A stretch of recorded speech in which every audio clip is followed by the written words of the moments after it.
Maaf Bopo, maaf guru, saya kalah. Ada orang yang bisa menyembuhkan si Samsi Atun gitu. Terus disembuhkan, siapa yang berani ngalang-alangi? Lah, orang yang berani ngalang-alangi tidak lupa guru, namanya Saridin. Juga si Jangkong gitu loh. Namanya Jangkong gitu kan. Nah, oleh peristiwa itu dari Dayang Leluhur muara, Mas. Muara sekali dia kesaktiannya dia mau mencari si Jangkong Saridin tadi, belum sempat berangkat, Saridin malah datang ke situ. Karena mengejar tadi, bayangan tadi. Oleh Saridin tidak mengajak untuk berselisih, Mas. Iya. Saridin hanya mengingatkan kalau perbuatan itu tidak boleh dan dilarang agama, gitu loh. Nah, dilarang. Tapi berhubung si Dayang Leluhur punya kesaguan sama muridnya, dia mengatakan apa adanya karena Dayang Leluhur meyakini kamu pasti mati kok musuh saya kok. Ya, dia mengakui kalau saya begini atas karena saya membela murid saya yang namanya Pangeran Ilan Mahmud. Kalau gitu Saridin menawarkan diri, tidak usah dilanjutkan dan menganggap ini selesai, tapi tolong jangan mengganggu ketentraman keluarga Sultan Cirebon. Oleh Dayang Leluhur nekat tetap ingin melanjutkan rencananya. Oleh Saridin berhubung tidak bisa dirembuk, api-apian terjadilah adu kesaktian dan Dayang Leluhur mati.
Pemirsa, berjumpa lagi dalam acara Napak Tilas Budaya. Kali ini saya masih berdua bersama Bapak Sutrisno. Iya. Sugeng Rahayu. Rahayu, Mas. Pripun perjalanan tadi ke sini? Alhamdulillah selamat, tanpa ada kendala dan bisa ketemu dulur lanang gondrong dan teman-teman konco-konco kameramen Napak Tilas Budaya yang saya cintai. Salam semuanya ya yang ada di studio.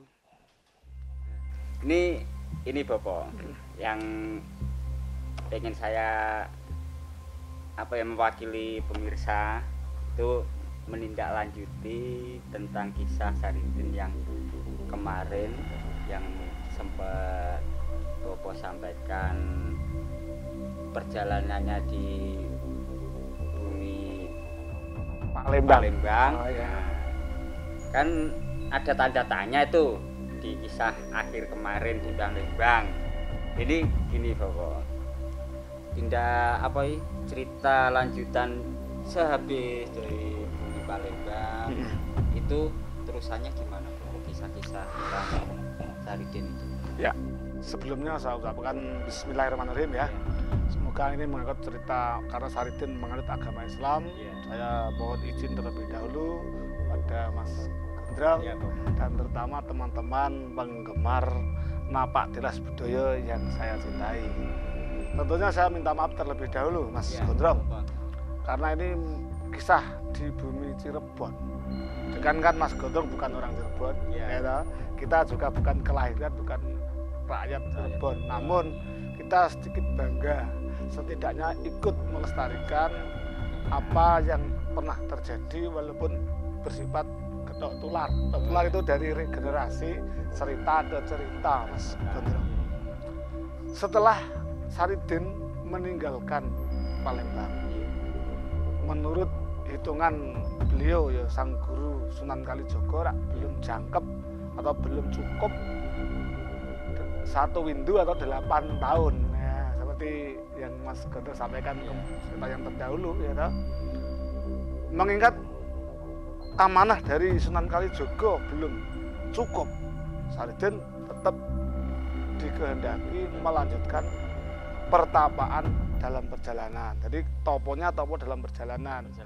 Mungkin pernah cerita itu topo ngrame, tetulung marang sepadane, istilah itu tulung tinulung gitu loh Mas Gondrong. Jadi Saridin di bumi Cirebon kurang dan lebihnya yang akan saya sampaikan. Tentu aku mohon maaf jikalau ada kesalahan atau nanti ada 2 versi ataupun lebih.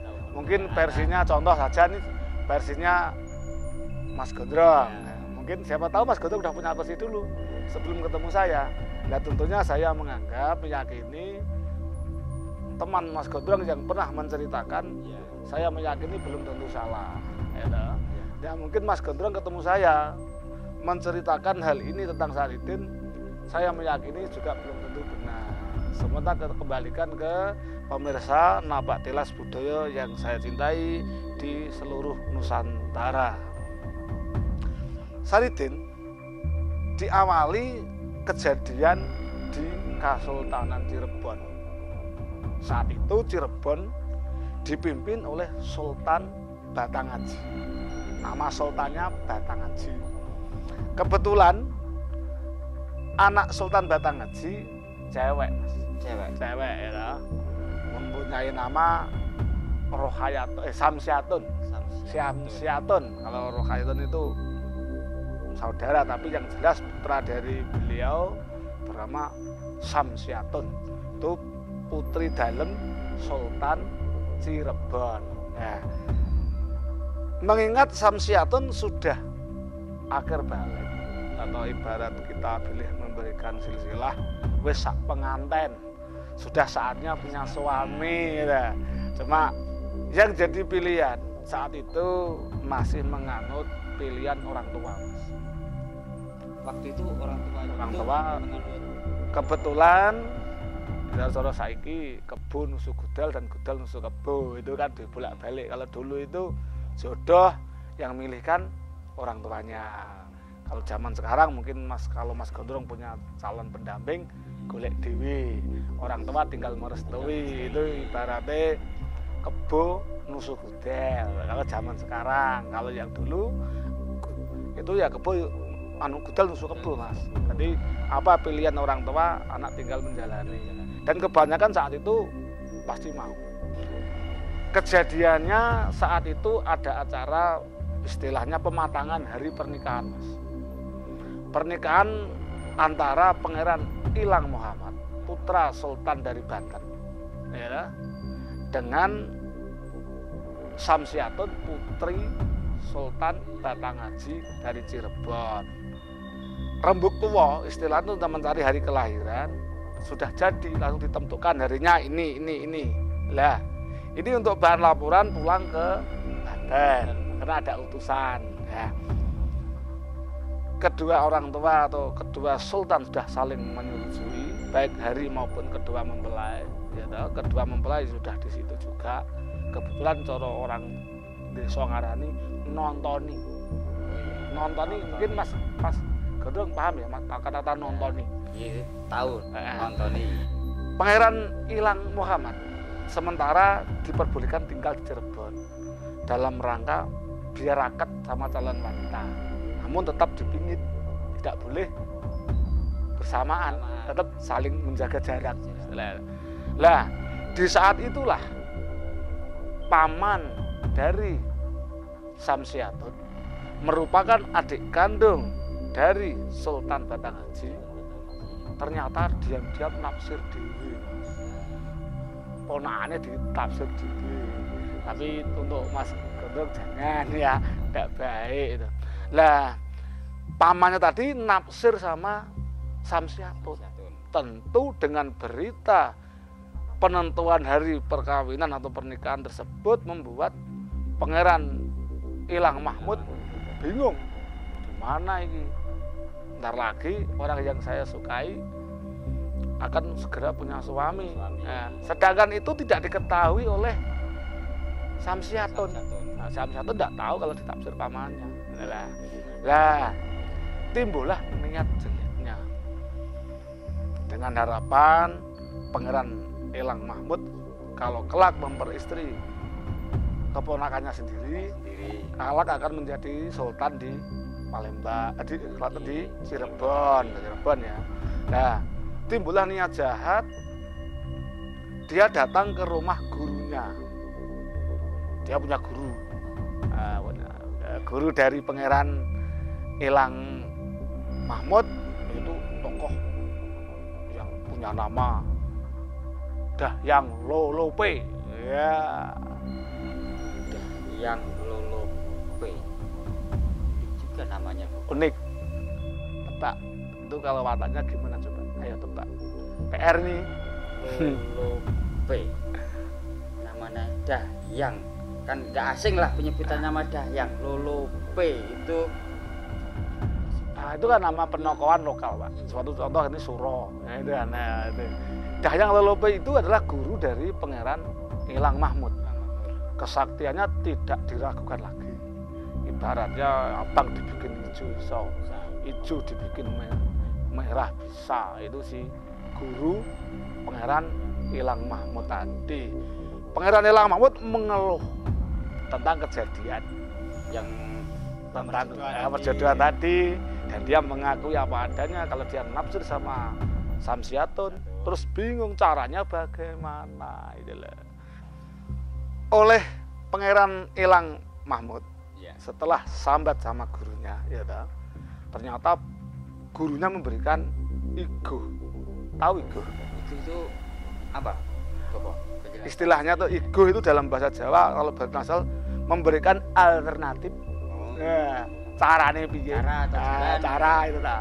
Nah, masalah karena berhubung seorang Dahyang Lolope itu tokoh golongan hitam, tentu pakai sistem menghalalkan segala cara. Itu udah pasti karena orang.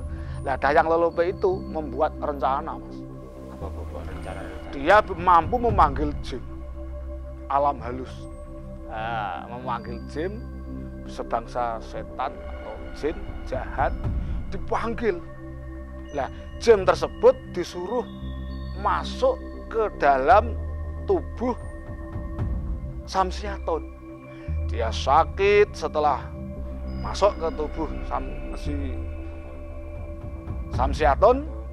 Dia sakit, dia gila, bahkan gila teramat gila. Bingung toh? Ala perbuatannya itu toh. Nah, setelah itu bingung, Pangeran Ilang Mahmud bingung, loh gimana ini Bapak Guru? Setelah saya minta igih ke Bapak Guru yang saya mau minta pengasihan biar tidak suka sama Pangeran Ilang Mahmud dari Banten, tapi biar suka sama saya walaupun saya pamane dhewe. Iki saya mau minta tolong, yang penting Samsiatun kepati-pati jatuh cinta sama saya. Tapi malah dilakukan gurunya malah sebaliknya. Nah, itu orang Jawa mungkin mengatakan tenung, teluh, santet, semacam itu lah Mas ya. Nah, apa jawaban Dahyang Lolope? Gimana Bapak jawaban? Kamu itu tidak usah ngajari saya. Saya sudah niat, memang Samsiatun saya tenung. Biar ya. Mungkin kan di tenungnya mungkin gurunya itu punya rencana lain yang itu ya sama seperti itu. Gimana itu? Ya, jadi lalu diberikan penjelasan. Iya. Ditenung gila segila-gilanya, seakan-akan sudah habis hilang kesadarannya, ibarat pokoknya kalau mungkin kita pernah lihat orang gila ya, itu malah lebih dari orang yang kita lihat di jalan-jalan itu. Padahal anak sultan. Lah, yang dikehendaki Dahyang Lolope, seluruh Cirebon tidak akan mampu mengobati atau menyembuhkan Samsiatun pasti bingung. Iya. Sang raja akan bingung. Pasti dia bikin sayembara. Iya. Barang siapa yang bisa menyembuhkan putrinya yang bernama Samsiatun, perjodohan dengan Pangeran Elang Muhammad dibatalkan jikalau yang bisa menyembuhkan seorang laki-laki, siapapun dia. Nah, kalau yang menyembuhkan seorang wanita, tetap pernikahan dengan Pangeran Elang Muhammad dilanjutkan karena ganjaran yang diberikan orang yang menyembuhkan wanita akan diangkat sebagai saudara. Nah, dari kesimpulan ini Pangeran Elang Mahmud bangga. Wah, ya nanti kalau gitu Samsiatun tidak akan sembuh. Yang menyembuhkan pasti guru Dayang Lelope. Penganggapannya. Iya toh. Ya, terus Dayang Lelope, lo kamu itu pangeran kok goblok. Karena nggak sepaham. Nggak sepaham ya. Kalau belum tahu, Iya, apapun niatnya kalau belum tahu ya. Termasuk pemirsa Napak Tilas Budaya ini suatu mungkin dengan acara ini yang sahabat bikin ini memberikan tambahan nilai plus, jadi tahu ya. Dan jadi tahu atau jadi pertimbangan, perbandingan boleh gitu loh Pak. Oleh Dayang Lelope menganggap tidak tanggap dalam situasi kayak gini. Yang saya maksud, kata Dayang Lelope, setelah Samsiatun sakit gila karena ada jin yang masuk ke dalam tubuh si Samsiatun, nanti yang nambah nih kamu gitu loh maksudnya. Gitu. Berarti triknya itu caranya dia untuk membuat ini ya liciknya tapi pintar ya. Ya, pintar itu menurut dia benar kok. Tapi pintar kok licik. Nah, itu kan Damilan menghafalkan segala cara. Buat pemirsa yang seperti itu jangan dicontoh ya. bisa kasih saran bagus itu. Saya lanjut ya Mas ya. Iya, monggo. Setelah kejadian benar, Iya. Samsiatun gila benar. Nah, ternyata secara bersamaan Saridin mendengar berita itu kalau putri dalem yang bernama Samsiatun, orang Jawa mengatakan gerah salah tonen, itu orang nasional, stres, gila. Nah, Saridin secara tidak sengaja dia mencoba mengabdikan diri, syukur-syukur bisa menyembuhkan karena wangsit dari Sunan Kali tetap menolong siapapun selama 8 tahun tidak boleh pulang. Dan Saridin menolong putri dari Cirebon tidak ada niat minta imbalan sama sekali gitu loh Mas. Lah ternyata Saridin dengan izin Allah, dengan kemampuan, dengan keyakinannya, Saridin tahu kalau sakitnya, kalau gilanya Samsiatun itu bukan sewajarnya. Sewajarnya orang gila lah. Tahu, oh ini dibuat oleh seseorang. Gitu toh.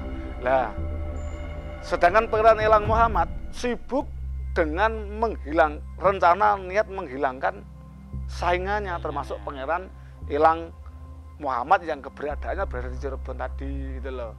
Dia secara fisik mencari, melarang agar mundur menjadi suami dari keponakannya. Alasannya apa? Pokoknya tidak setuju gitu aja. Gitu. Jadilah perselisihan karena Pangeran Elang Muhammad tetap pengen menjadi menantu Sultan Batanghari, tetap nekat bacot.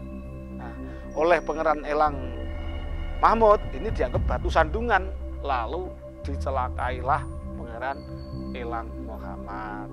Lah Saridin si Jangkung ya, itu tahu kalau Samsiatun ternyata tidak sewajarnya, tahu kalau Samsiatun kena teluh. Nah, itulah. Guna-guna itulah. Lalu Saridin menyembuhkan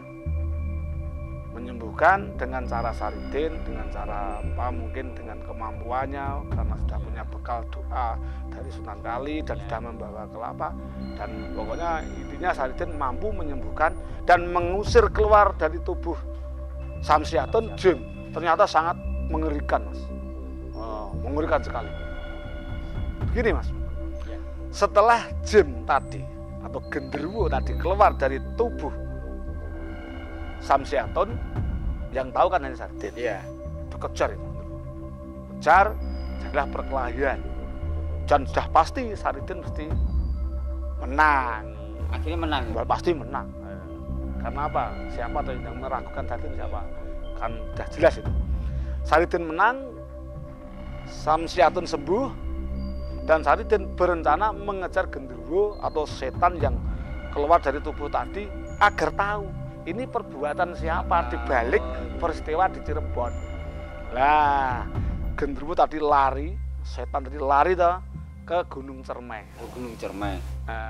Gunung Cermai lari tempat pesanggrahannya Dahyang Lolope. Nah, genderuwo tadi mengadu loh. Maaf Bopo, maaf guru, saya kalah. Ada orang yang bisa menyembuhkan si Samsiatun gitu. Terus disembuhkan, siapa yang berani ngalang-alangi? Lah, orang yang berani ngalang-alangi tidak lupa guru, namanya Saridin. Juga si Jangkong gitu loh. Namanya Jangkong gitu kan. Nah, oleh peristiwa itu dari Dahyang Lolope muarah, Mas. Muarah sekali dengan kesaktiannya dia mau mencari si Jangkong Saridin tadi, belum sempat berangkat, Saridin malah datang ke situ. Karena mengejar tadi, ya? bayangan tadi. Oleh Saridin tidak mengajak untuk perselisih. Iya. Saridin hanya mengingatkan kalau perbuatan itu tidak boleh dan dilarang agama. Gitu loh. Dilarang. Tapi berhubung si Dahyang Lolope punya kesaguan sama muridnya. Iya. Dia mengatakan apa adanya karena Dahyang Lolope meyakini kamu pasti mati kok musuh saya kok. Oh, iya. Ya, dia mengakui kalau saya begini atas karena saya membela murid saya yang namanya Pangeran Ilang Mahmud. Nah, kalau gitu Saridin menawarkan diri, tidak usah dilanjutkan dan menganggap ini selesai, tapi tolong jangan mengganggu ketentraman keluarga Sultan Cirebon. Oleh Dahyang Lolope nekat tetap ingin melanjutkan rencananya. Oleh Saridin berhubung tidak bisa dirembuk, api-apian terjadilah adu kesaktian dan Dahyang Lolope mati.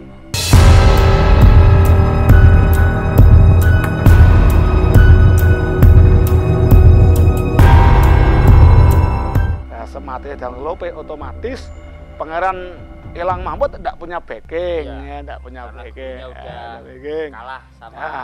Lalu Saridin pulang ke Cirebon. Nah, kembali ke Cirebon. Keberadaan di Cirebon Samsiatun sudah bersih, sudah sembuh kok. Sudah sembuh, sudah kembali bersih seperti semula, cantik lagi. Tapi dari pihak keluarga istana Kesultanan Cirebon tetap berpesan, nanti yang nyembuhin kamu nih orangnya jelek, orang desa, namanya Jangkong atau si Saridin. Jikalau nanti ternyata kok berhasil menyembuhkan secara keseluruhan, mau tidak mau kamu tetap tak jodohkan sama si Saridin. Nah, itu sebagai imbal balik karena Pangeran Ilang Muhammad tewas terbunuh oleh Pangeran Ilang Mahmud. Datanglah Saridin ke istana mengatakan apa adanya. Kalau dibalik semua ini perbuatan Pangeran Ilang Mahmud. Nah, setelah itu marah Sultan sama adiknya.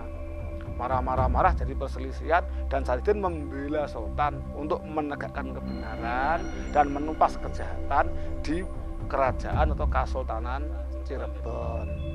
Akhirnya Saridin bisa menenteramkan Kesultanan Cirebon dan diganjar putri dalem Samsiatun, walaupun niatnya tanpa ada niat, tanpa ada pamrih untuk minta imbalan. Itulah Saridin. Nah, itulah Mas kisah sepenggal. Dan tidak lupa, dan satu lagi, setelah nikah atau jadi suami Samsiatun, Saridin berencana meninggalkan Kesultanan Cirebon, berpesan karena si Samsiatun sudah mengandung muda. Hamil muda. Nah, pesan beliau, jikalau punya anak perempuan, silahkan memberi nama. Namun kalau anak laki-laki, berpesan untuk diberi nama Momo Hasan Busari. Momok Hasan Busari. Nah, setelah itu Saidin meninggalkan Cirebon. Nah, dan setelah itu Saidin pamit warga besar Cirebon dan meninggalkan Cirebon, berencana melanjutkan perjalanan kembali karena belum sampai 1 windu, Mas Gondoro. Karena masih dalam jangka menyelesaikan sampai 8 windu. 1 windu 8 tahun. Ya. Sekian pemirsa, perjumpaan kita dalam cara ini, semoga adanya informasi bisa dipelajari, ada yang baik, ada yang salah, dipenggali masing-masing, ada baiknya. Mari kita sama-sama belajar bersama. Buat Bopo, terima kasih Mas Gendra, Rahayu sami-sami.